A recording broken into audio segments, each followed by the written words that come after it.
بتانے کا مقصد یہ ہے کہ بلا واسطہ بھی اگر بلا واسطہ یزید حضرت امام حسین رضی اللہ تعالیٰ عنہ کے شہادت میں ملوث ہے، تو تم لوگ بیسیکلی اس کی مین جڑ ہو، جنہوں نے حضرت امام حسین رضی اللہ تعالیٰ عنہ کو بہانے سے بلوایا اور ان کو شہید کروایا۔ تم ہو بیسیکلی اصل جڑ، فساد کی جڑ تم ہو۔ کوفی لا یوفی، کوفی اپنا عہد پورا نہیں کرتے۔ تم نے حضرت علی رضی اللہ تعالیٰ عنہ کو شہید کروایا، ٹھیک ہے؟ تم ہی تھے نا شیعان علی کے نام پہ۔ میں نے تو ایک ویڈیو بھی بنائی جس میں شمر، جو کہ حضرت علی رضی اللہ تعالیٰ عنہ، حضرت علی رضی اللہ تعالیٰ عنہ کا کیا نام ہے، شیعان علی میں سے تھا، جس نے جنگ صفین لڑی، بعد میں وہ غدار ہو گیا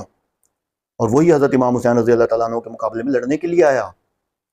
تو تم لوگ شیعوں، تم لوگ قاتل ہو حضرت امام حسین رضی اللہ تعالیٰ عنہ کے۔ والذین آمنوا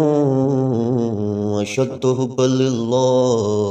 اعوذ باللہ من الشیطان الرجیم، بسم اللہ الرحمن الرحیم۔ امنت باللہ ورسولہ هو الاول والآخر والظاہر والباطن وهو علی کل شیء علیم رب اشرح لی صدری ویسر لی امری واحلل عقدۃ من لسانی یفقہوا قولی۔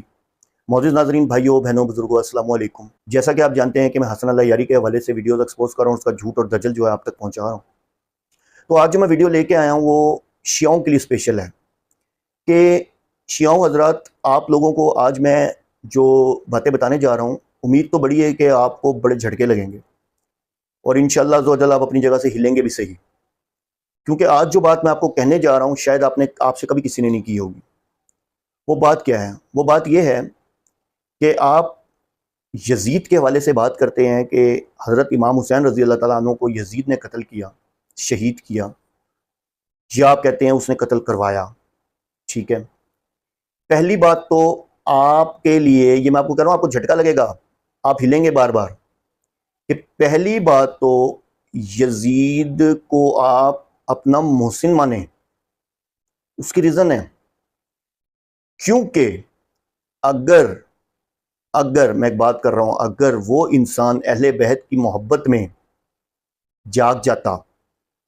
تو شاید آج یہ مذہبی نہ ہوتا، اور شاید وہاں اس ٹائم وہ کوفی یا وہ حضرات جو کہ جنہوں نے حضرت امام حسین رضی اللہ تعالیٰ عنہ کو ورغلا کے بلایا اور جا کے یزید کو غلط خبر دی کہ وہ بیعت لینے آئے ہیں، ٹھیک ہے؟ بلایا بھی خود دھوکے بازی سے ان شیعوں نے، آپ شیعوں نے بلایا ان کو، اور بلا کے جب انہوں نے کہا کہ میں یزید سے ملنا چاہتا ہوں اور میں بتانا چاہتا ہوں کہ میرے ساتھ یہ سب کچھ ہوا، تو انہوں نے سوچا کہ یزید تو ہماری گردنیں اڑا دے گا، تو یہ پہلے بھاگ کے پہنچ گئے اس کے پاس اور اس کو جا کے بتا دیا کہ جی حضرت امام حسین تو جو ہیں وہ تو بیعت لینے آئے ہیں، ٹھیک ہے؟ تو اگر میں پھر آپ سے کہہ رہا ہوں کہ یزید آپ کا محسن ہے، آپ کو تو اس کی قبر پہ جا کے تختی لکھوانی چاہیے، یہ آپ کا محسن ہے۔ اگر یزید کو اس ٹائم یزید اہل بیت کی محبت میں آ جاتا اور اہل بیت کی جو جتنا بڑا حضرت امام حسین رضی اللہ تعالیٰ عنہ کی شہادت کا ثانیہ ہوا، اور اگر وہ اس چیز کو یعنی کہ جب اس نے شمر سے پوچھا اور شمر کئی کتابوں میں، تو آپ ہی کی کتابوں میں لکھا اس نے شمر کی گردن اڑا دی، ٹھیک ہے؟ اور اس کے بعد جب شمر نے حضرت امام حسین رضی اللہ عنہ کو سر ان کے سامنے رکھا، حضرت امام زین العابدین بھی وہاں موجود تھے، ٹھیک ہے؟ اور آپ ہی کی کتابیں کئی بتاتی ہیں کہ حضرت امام زین العابدین نے ان کے ہاتھ پہ بیعت کی، 1 مہینہ ان کے گھر رہے، ٹھیک ہے نا؟ تو کہنے کا مطلب یہ ہے کہ اگر اس کی آنکھوں میں خون اتر آتا تو کوئی بھی کوفی نہ بچتا، سمجھ آ رہی ہے؟ کوئی بھی کوفی نہ بچتا۔ یہ شیعوں میں آپ کو واضح طور پہ بتا رہا ہوں کہ یہ سچ بات ہے۔ اس وقت اس کے اندر اہل بیت کی محبت تھی یا کم تھی یا زیادہ تھی یا جو بھی تھی، اس چیز کا تو وہی بتا سکتا ہے، لیکن بتانے کا مقصد یہ ہے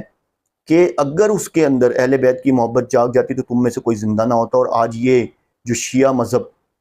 ہم تم لوگوں کی شکل میں بھگت رہے ہیں یہ نہ بنا ہوا ہوتا، ٹھیک ہے؟ اور یہ جو کوفی، یہ جو تم سارے کوفی ہو نا، بیسیکلی تو تم لوگ سارے کوفی ہو، تم لوگ شیعہ ہو سارے، ٹھیک ہے نا؟ تم ہی لوگ روئے تھے، حضرت بی بی زینب رضی اللہ تعالیٰ عنہا نے تمہیں بد دعائیں دی تھی، انہی بد دعاؤں کے سبب تم اپنے آپ کو پیٹتے اور آج تک پیٹ رہے اور قیامت تک پیٹتے رہو گے، ٹھیک ہے؟ پھر تمہاری ہی کتابیں ماتم کو ممنوع کرتی ہیں، ٹھیک ہے؟ جس میں اللہ کے رسول صلی اللہ علیہ وسلم کی حدیث ہے، جس میں حضرت علی رضی اللہ تعالیٰ عنہ کی حدیث ہے، جس میں کیا نام ہے حضرت امام حسین رضی اللہ تعالیٰ عنہ اپنی بہن کو وصیت کی، ٹھیک ہے نا؟ ہاں، بات تھی یزید کی بات، تو یزید کو اچھا انسان نہیں تھا، کیونکہ اس کے جو کیے ہوئے مظالم تھے، ٹھیک ہے، جو اس کے کیے ہوئے مظالم تھے، جیسے مدینہ پہ حملہ کرنا، بیت اللہ پہ حملہ کرنا، ٹھیک ہے، اور اس کے بعد واقعہ ہررا ہونا، ٹھیک ہے، اور اس طرح کے بہت سارے ایسے اس کے یعنی کہ مظالم تھے جو کہ یعنی کہ بہت یعنی کہ ناقابل معافی ہیں، ٹھیک ہے۔ لیکن مجھے بتانے کا مقصد یہ ہے کہ بلا واسطہ وہ حضرت امام حسین رضی اللہ تعالیٰ عنہ کے قتل میں ملوث تو ہے، ٹھیک ہے، ان کی شہادت میں ملوث تو ہے، لیکن میں تو یہ کہتا ہوں تم شکر کرو کہ جس طریقے سے تم نے فریب کیا حضرت امام حسین رضی اللہ تعالیٰ عنہ سے اور ان کو وہاں بلایا اور اس کے بعد تم لوگ بھاگ گئے، ٹھیک ہے، اور اگر یہ بات اس کو پتہ چل جاتی تم لوگوں کی گردنیں تمہارے جسم پہ نہیں رہتی، ٹھیک ہے، تم لوگوں نے مس گائیڈ کیا، تم لوگوں نے شہید کروایا حضرت امام حسین رضی اللہ تعالیٰ عنہ کو۔ تو بتانے کا مطلب یہ تھا کہ یزید کو تو اپنا محسن سمجھو، یزید کو تو تم لوگوں کی بات کر رہا ہوں، میں اپنی بات نہیں کر رہا، تم لوگوں کی بات کر رہا ہوں کہ یزید کو تم اپنا محسن سمجھو، یزید تمہارا محسن ہے کہ اس نے اس ٹائم تلوار نہیں اٹھائی اور تم لوگوں کی گردنیں نہیں کاٹی۔ بتانے کا مقصد یہ ہے کہ بلا واسطہ بھی اگر بلا واسطہ یزید حضرت امام حسین رضی اللہ تعالیٰ عنہ کے شہادت میں ملوث ہے تو تم لوگ بیسیکلی اس کی مین جڑ ہو، جنہوں نے حضرت امام حسین رضی اللہ تعالیٰ عنہ کو بہانے سے بلوایا اور ان کو شہید کروایا۔ تم ہو بیسیکلی اصل جڑ، فساد کی جڑ تم ہو۔ کوفی لا یوفی، کوفی اپنا عہد پورا نہیں کرتے، تم نے حضرت علی رضی اللہ تعالیٰ عنہ کو شہید کروایا، ٹھیک ہے، تم ہی تھے نا شیعان علی کے نام پہ۔ میں نے تو ایک ویڈیو بھی بنائی جس میں شمر جو کہ حضرت علی رضی اللہ تعالیٰ عنہ کا کیا نام ہے، شیعان علی میں سے تھا، جس نے جنگ صفین لڑی، بعد میں وہ غدار ہو گیا اور وہی حضرت امام حسین رضی اللہ تعالیٰ عنہ کے مقابلے میں لڑنے کے لیے آیا۔ تو تم لوگ شیعوں، تم لوگ قاتل ہو حضرت امام حسین رضی اللہ تعالیٰ عنہ کے۔ تو یزید تو تمہارا محسن ہوا نا، تم جیسا ہی ہوا نا، تمہارا محسن ہوا کہ اس کی غیرت نہیں جاگی، اس کے اندر نہیں آیا، اس کے اندر اہل بیت کی محبت نہیں جاگی۔ اگر ذرا سی بھی ہوتی نا تو تم لوگوں کے جسموں پہ سر نہ ہوتے۔ وآخر دعوانا الحمدللہ رب العالمین۔